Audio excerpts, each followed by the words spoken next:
The Grove Podcast. Hot off the pitch.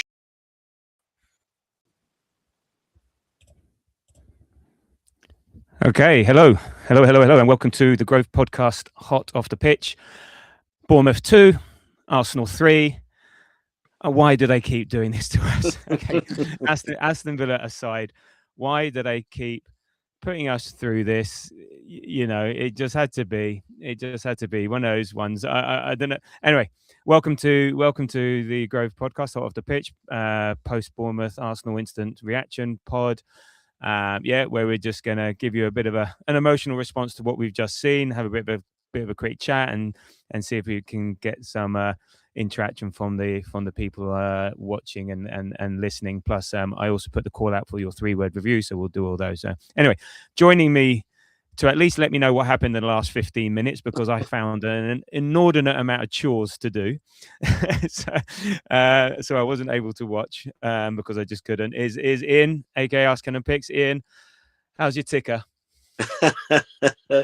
It's been better. Sure, look, it wouldn't be any fun if we didn't do this every game, you know? Jeez. It's just nuts. Anyway, it is what it is. But look, we won in the end, and look, so let's go for it. Let's oh, by the way, I just have to let people watch know, and Moz, who is a member of the Grove Podcast community, who is never available for these things, is suddenly on the chit chat. Unfortunately, the chat doesn't show the emoji. So all I'm seeing from Moz is face, fuchsia, tongue out, face, fuchsia, tongue out, face. So I'm assuming that's an emoji with the tongue out. So anyway, so whilst I try and figure out some tech and see what's going on, Ian, how are you feeling? How do you feel about the game, the result? Yeah, give me your immediate gut reaction to that game. It was a game that wasn't in our control, then was completely in our control, and then was not completely out of our control, but then was out of our control again. Bizarrely though, I have to say, in the last, after they scored the second, we were really good after that. They never really had a chance to speak of. But I know this is going to sound so silly to say after we conceded 2 goals, but we're just so good in those circumstances that we don't normally concede late goals. Sunderland aside, I think, and that was even a little flick off Gabriel's head that went over David Raya's hand, like a bit of a lucky one. But look, the heart rate is still high up there, and look, it's 3 points. It's 3 massive points. Only Everton have won there this season at Bournemouth. Bournemouth are like the complete Jekyll and Hyde side. You guys have spoke about it on previous pods. They are so poor away from home, but they're really good at home. And they only conceded 6 goals, have only been beaten by Everton, and we just went there, scored 3, and took 3 points home. I was just about to say that the contrast between home and away form. So that's prior to today, they'd won 4 at home, drawn 4, lost 1. He said Everton only let in 6 goals, so it was never going to be an easy game. I did feel though after the Villa game that we're going to go on one of those runs where we score 3 or 4 goals per game, and hey, we were there at 3-1, and in the chats in the Grove WhatsApp group, the chat was it's 3. Oh, well, I predicted 4-1, and Moz predicted 3-1, and we were wondering who's going to win out. But then I had a sneaky feeling, and I said to my son, I said, they're going to score, aren't they, Bournemouth? They're going to score, and then Arsenal obliged. They sort of on your way, son, on your way, son. Look, we won't challenge you. Yeah. We're not going to get in your way. Go and have a nice shot. And granted, it was a cracking shot and a cracking goal, but close him down, for crying out loud, please. Someone just close him down. So just for my heart alone. But yeah, so it wasn't going to be easy. It was an interesting game, but I think we sort of made it easy, and then we made it hard, as you said. And so what else we've got here? So yeah, look, evening, Alex. Good to have you along. And look, for those watching, we will have you done in time for the darts. I know a lot of you will be wanting to watch that. So yeah, I mean, was there anything? We will do a main pod. So was there a particular? We will do a main pod tomorrow. So we will do our usual run of things then. But Ian, seeing as you're not going to be on that one, did you have a highlight and a low light from the game today? My highlight was right at the end. It just made me laugh when that guy Adley stooped down to loaf Gabriel's elbow. Like, I actually couldn't stop laughing, because when it happened, I was like, oh, because it was kind of off camera a little bit, or like you couldn't see it, and I was like, what has Gabriel done him there? Like, what's happened? And then they showed the replay, and I was like, oh my god, that guy ought to be shot out of a cannon somewhere. For trying that. He literally stooped down to loaf Gabriel's elbow. My god. And he had the audacity to go to the referee like, elbow, Yeah. ref. Well, yeah, if you go and headbutt someone's elbow, then yes, there's going to be an elbow in the head. It just made me laugh. There were so many other better things that happened for us, but that just kind of made my evening. My low light was that I put a bet on the game, and I was a Bukayo Saka goal away from winning about €350. I was a bit gutted about that. Wow. Well, go on, tell us more. What was the bet? So I had I just put €10 down, and I picked over 2 goals. Arsenal to win, Odegaard to have an assist, Saka to score, for there to be over 9 corners, and for there to be over 3.5 yellow cards. And all the rest happened except Saka. I didn't realize. I thought Saka was going to start. But that was my low light. But that's just me being greedy. No, that's fine. Be greedy away. It's frustrating. But no, I don't think he even had a chance, did he? He had one shot from distance, but like it was miles over. But nothing. So look, I'll do my highlight and low light tomorrow. But actually, as a game, I think it was quite interesting, particularly the first half. There was a lot of sort of ebb and flow to it. They started off quite well, Bournemouth, 2 corners and a long throw within the first 3 minutes, and then we took some control until, I don't know, brain fart by Big G. I don't know what the hell that he was thinking there. And look, we took control, and I think Madueke had a chance he really should have at least got on target. Odegaard had one of those ones where he's not sure where he's going to do a nice little dink pass or shoot, and instead he just scuffed it wide. And then on, I think it was about 10 minutes, wasn't it, when just playing around at the back. And can you explain? Can you any idea what happened? No. First of all, I actually kind of missed what Gabriel did. At that moment, we were kind of just passing the ball around at the back, and my eyes were diverted to my phone, and I picked it up for like 3 seconds, and then I looked back up at the TV, and Evan Nielsen was running towards the goal with no goalkeeper, and I was like, "What the hell is going on here?" It was as simple as the ball Gabriel was looking to play was into Timber on the far side, in between the 2 forwards. And it came off his heel. It was just a lapse of concentration. It's one of those where he was looking like, I don't know if anybody ever plays snooker or pool. It was like you'd already got the pot counted, but you took your eye off the ball, and and he just scuffed it into Evan Nielsen's path, and it was just a horrible start, because then you're starting to think, God, these don't concede a lot of goals at home. So what are we in for here? Yeah, I mean, he must have just not known he was there. Must have not known he was there. Lost him in the crowd or something like that. Also, the pass was so weak that it was barely going to reach David Raya, as opposed to Saliba across the pitch. I actually think he did know Evan Nielsen was there. Really? I'm trying to think who would have been on the right hand side. So Timber was kind of in midfield. Yeah, I think it was just one of those instant passes out to Saliba, but I don't think he even needed to rush it, because it felt like he did it first time, and it just felt like unnecessary. He could have put his foot on it. I genuinely, if you go back and watch it, you'll see Timber is free in acres of space, and Gabriel shapes to play the ball to him, kind of in midfield, and he just mishits it and gives it to Evan Nielsen. I don't think he was playing it to Saliba. I think he was going out to Timber, and they even said that was my initial thought, and they were looking at it at halftime as well. Well, my son reckons, so GT14 reckons he wanted a challenge. He said he's too good. He decided to make the game harder for himself. Well, I'd rather he didn't. I'd rather he didn't. But then this feels like he's done it before. And I was trying to find the reference to it. People are talking about Newcastle or Fulham, where he goes up. He make amends for his mistake. So not soon after.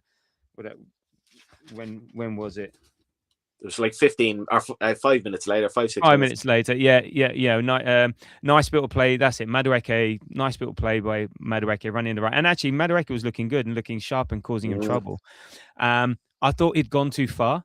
I thought he missed the chance to cross it, and then he just just one more defender, like just one more wafer thin mint, just one more defender, and then he gets it into the middle. Is it Martinelli sort of has a shot blocked, and then it falls to Gabby, and he finishes off really nicely. He does a good job of finishing that off. So making amends, and which I think he's done it before.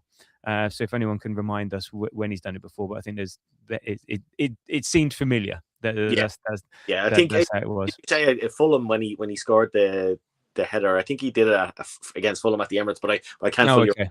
And as I said, I posted online that like a Gabriel mistake and a Gabriel goal with his feet, like two things as rare as hen's teeth happening within 5 minutes of each other.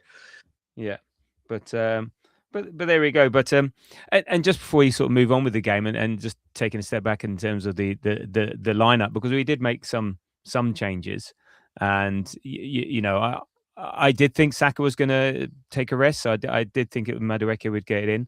I was expecting maybe White to play. Then there's the fear of, but the main one was Declan Rice. That there was the pictures of him chatting with Morgan Rogers after the Villa game. Talking, there were lip readers out there. Oh, he's got a swollen knee, my knee's fucked. Blah blah blah blah blah. So I was expecting him to be benched, but thankfully he wasn't. But I think the rest of the team, it was a very very strong team. Who else? And then Martinelli on the left, who took a while to get into the game.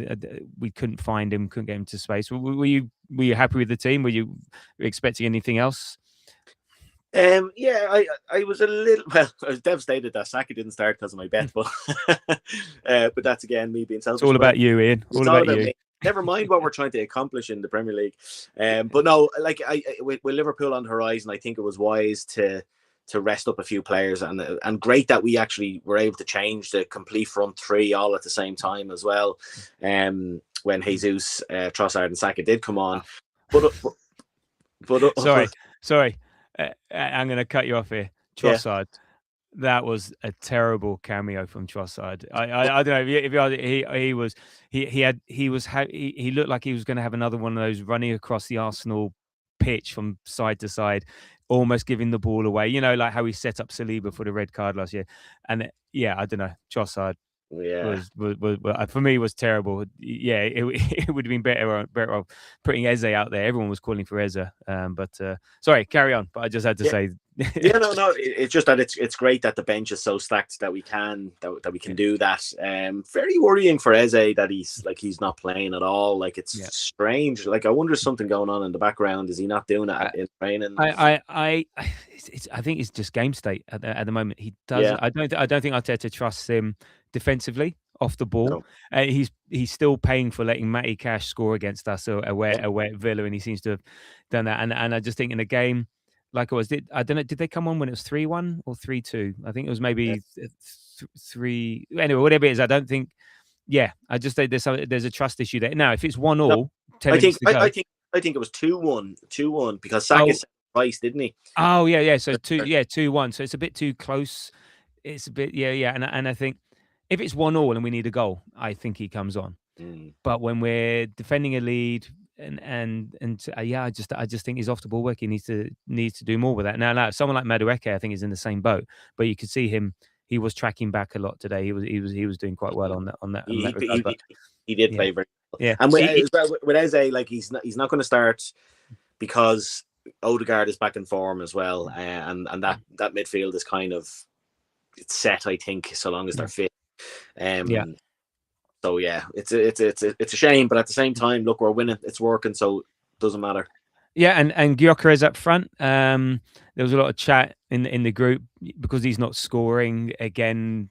The jury's still out and so on. And I think rightly so. It's not that he had any real chances today. Again, he's doing all the good strikery stuff apart from apart from scoring goals. He was putting himself about, making himself busy, occupying defenders. And I think we're winning games with him in the team now. Is it in spite of him or with him? I don't know. What were your thoughts on Gyökeres? Yeah, he kind of does the same performance each week in that like he's no threat to the goal really, which is his main job. But he does just about enough for us not to say that he's shit. You know what I mean? Yeah. It's like he just about does enough, and he did have some good moments. Like there was a few moments, especially in the second half, before he came off, that he held the ball up. But I like I'm getting deja vu saying this now. He holds the ball up okay, but like I just don't know. It's such a shame that every game that he starts, you're kind of saying, oh, I hope he scores today. I hope he scores. Get the monkey off his back, but. It's not that he doesn't score. It's like he doesn't even get a sniff. Like he gets nowhere near. So I don't know. Well, look, and Alex Monroe points out in the chat, he was involved. Shall I say? It's it's a bit like how should we say? The analogy, like the chicken's involved in an English breakfast, but the pig is really committed. But so he was involved. I think it was a loopy ball over the top by Timber. Nelly did really well to get high to get the knock on and ran onto Gyökeres. And you think, from a certain angle, it's Gyökeres done well there, challenged and laid it back to Odegaard. But no, the ball was bouncing around between his feet and it was the defender that knocked it back. And then it goes back. But again, this is what he's doing. He's there. He's being a nuisance. He makes the defender make a poor clearance. So he is impacting the game, not in the way that we really want, but he's having impact. And again, falls to Odegaard. He does his usual feint, passes to Rice on the edge of the box, who are just inside the box, and with a lovely finish, which sort of made it 2-1. And I think that was deserved, because I think after the first half, where it seemed to be Bournemouth had control for 10 minutes, then Arsenal had control for 10 minutes, and then Bournemouth, then Arsenal was a bit, there was periods of either team having control. I think second half we were the better team, and I think with Bournemouth, they made life really hard for us that first half. That they're pressed, they're cutting down all the angles, the energy levels that they have, and this is part of what makes them a good team. I think at home, that for some reason it works at home for them, and they really did that really well in the first half, and second half I think less so. I think usual Arteta team talk, a few tactical changes possibly, and we started to look a bit better, started to be a bit more dominant, more control. So we go 2-1 up, and I don't think Bournemouth had too much. So I'm just trying to think if, in terms of the statistics for the whole game, and particularly first versus second. So overall, I mean, they had more possession. Actually, on the stats, it's actually quite even. So they're 57-43. So yes, I think they did. I think they did have more possession, but I think we were more so dangerous with ours. 1.34 xG to their 1.17, 15 shots to their 12. We had. You know what? I'm reading this in the wrong way around. I read this as Arsenal at home. Sorry. So actually, they had better XG than us. So they had 43% possession to our 57. That makes more sense. But they had 1.34. Yeah, I was going to say, I didn't remember them having that much possession. Yeah, but to our XG 1.17, they had 15 shots to our 12. They had 3 shots on target to our 5. They only had 1 big chance to our 2. So yeah, look. Overall, a fairly even game, and the stats sort of bear that out, and yeah. So it then got to 3-1. What a pass by Odegaard on to find the Saka run, and such a beautiful pass. And I think it's a couple of times he's done that, like he did Zubimendi against Aston Villa. Now he's done this, and then Saka runs, and it was one of those ones that I don't know if I was thinking, the goalkeeper's going to get that, or the goalkeeper's yeah.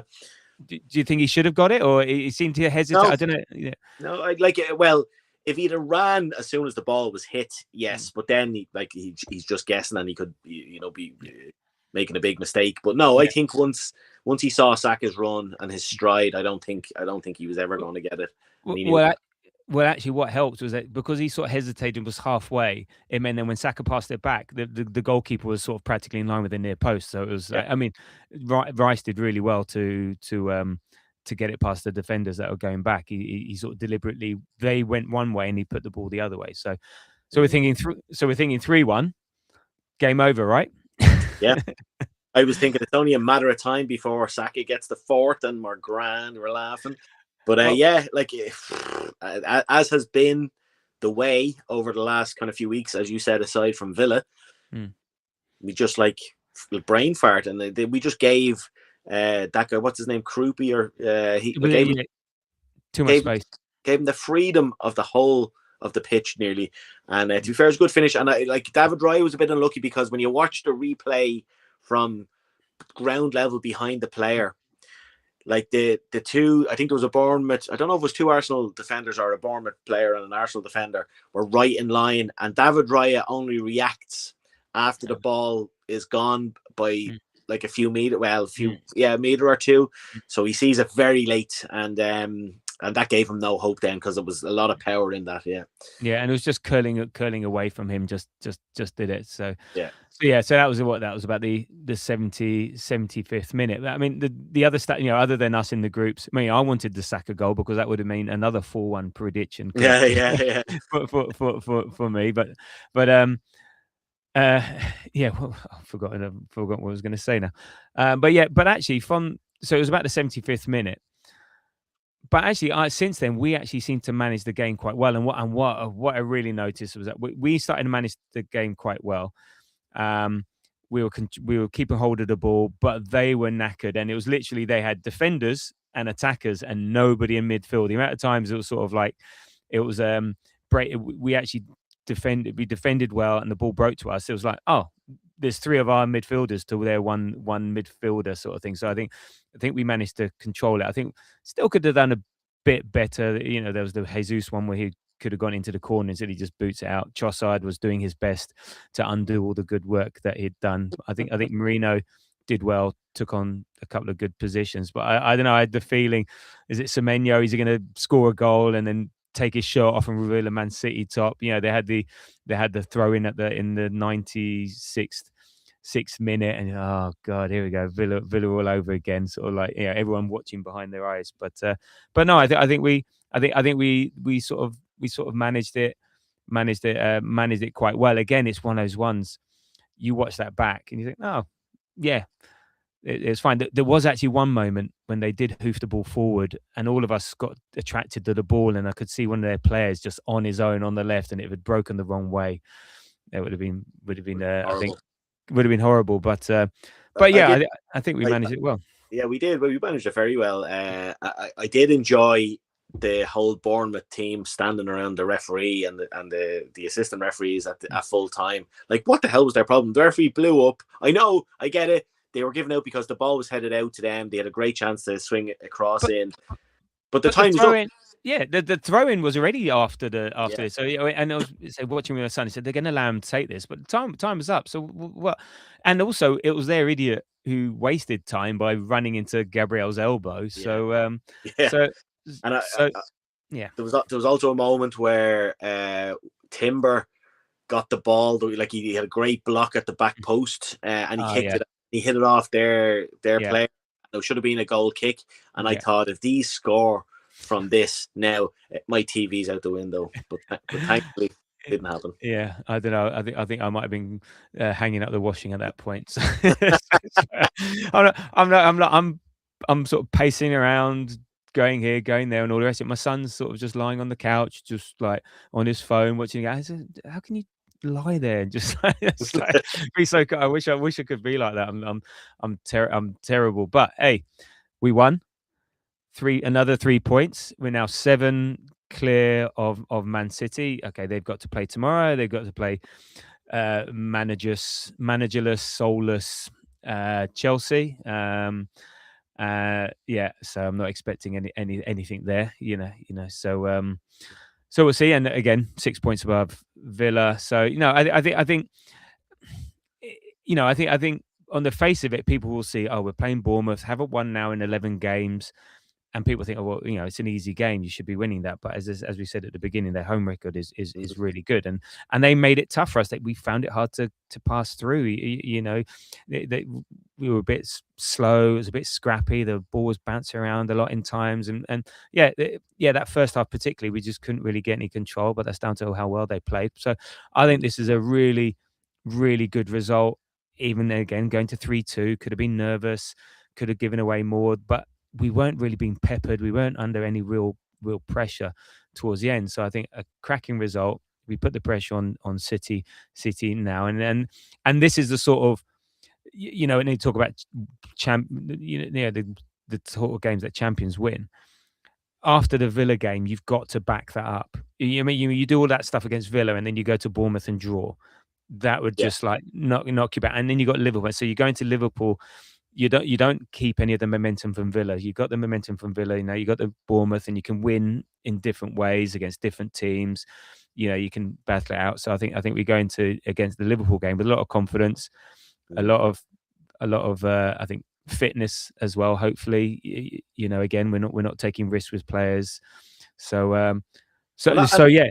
And also, I'm really impressed. That's our 5th win in a row since Villa beat us at Villa Park, and that defeat was on the back of a couple of games where we dropped points as well, and we drew a couple of games.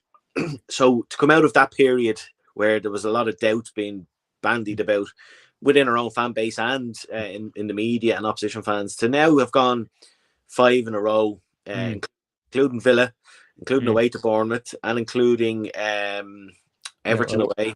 Everton away. Yeah, tough game.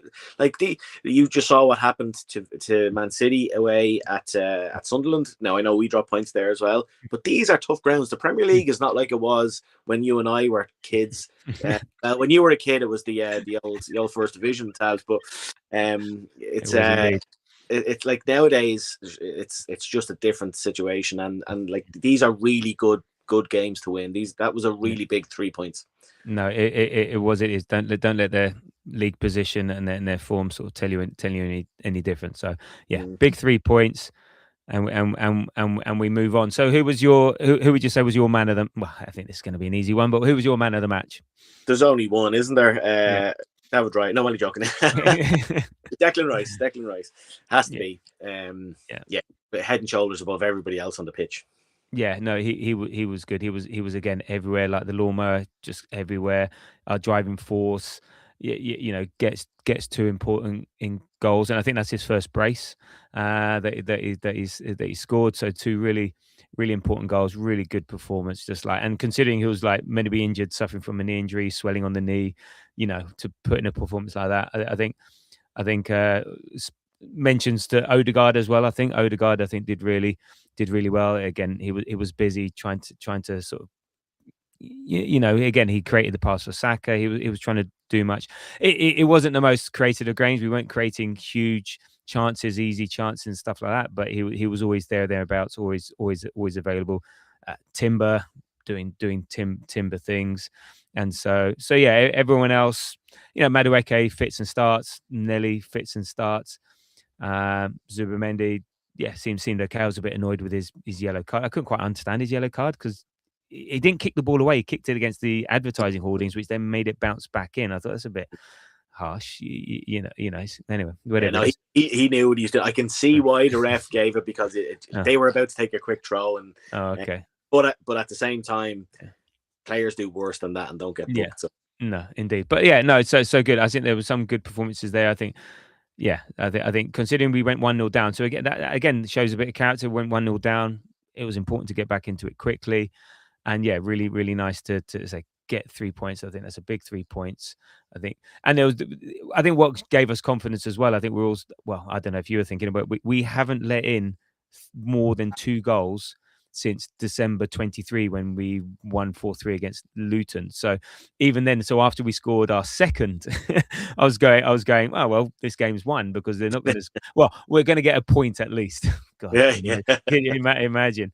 So that's an incredible, like 2 years without that, and we're also seem to be the best team in the first 15 minutes of of the second half. I think we scored 12 goals now, which is about 5 more than anyone else in like between minutes 45 and 60. So we're very good at corrective action after half time. Do you have any worries that we're conceding goals? Well, I know, of course, you'll have some worries, but like, do you think like our identity for a long time was just that we don't concede goals and we'll get one up the other end, like even if it was a set piece or whatever it may be. But now, like we're conceding them not all over the place, but we like our clean sheets have all but disappeared. They haven't hurt us recently, but still. Yeah. No, because of the way they've come about. I mean, today, Gabriel, how often does he do that? No, not even once a season. Just whatever. So that's easily eradicated. And look, even if he did give the guy space, to shoot from there and score from there the way he did, I'd be more worried if teams were opening us up, we were turning round, going over the top, something that is more.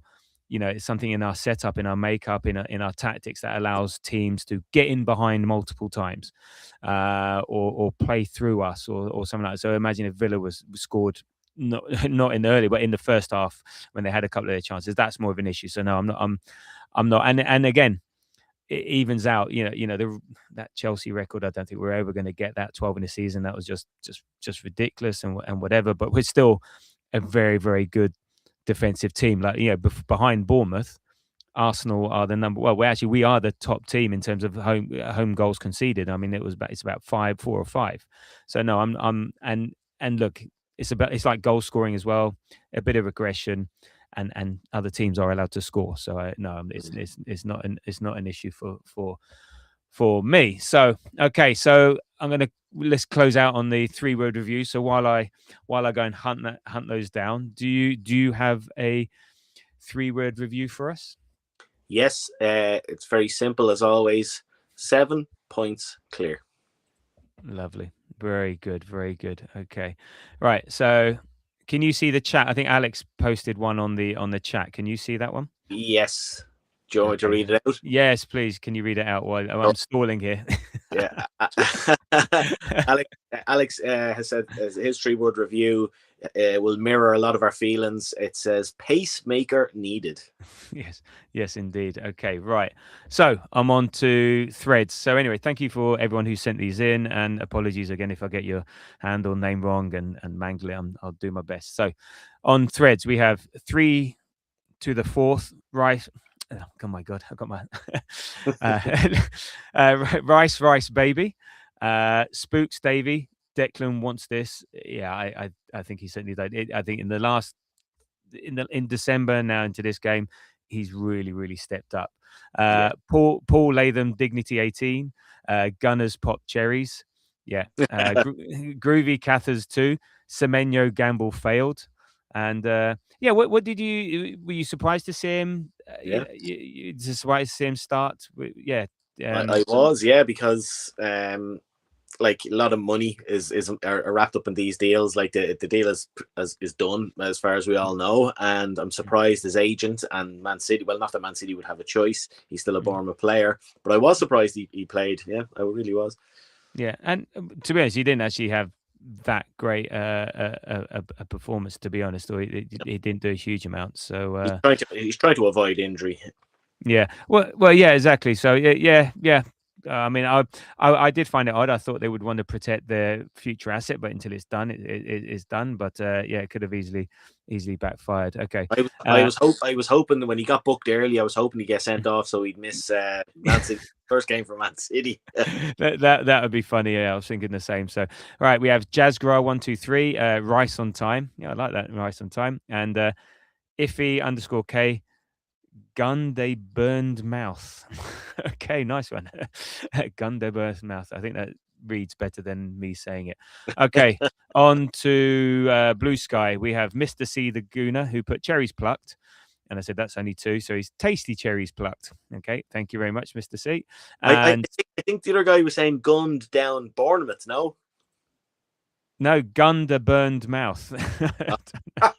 I have no idea, but anyway, Thank you for that one. And Sid Silk, right? I like this one. Rice Gabby.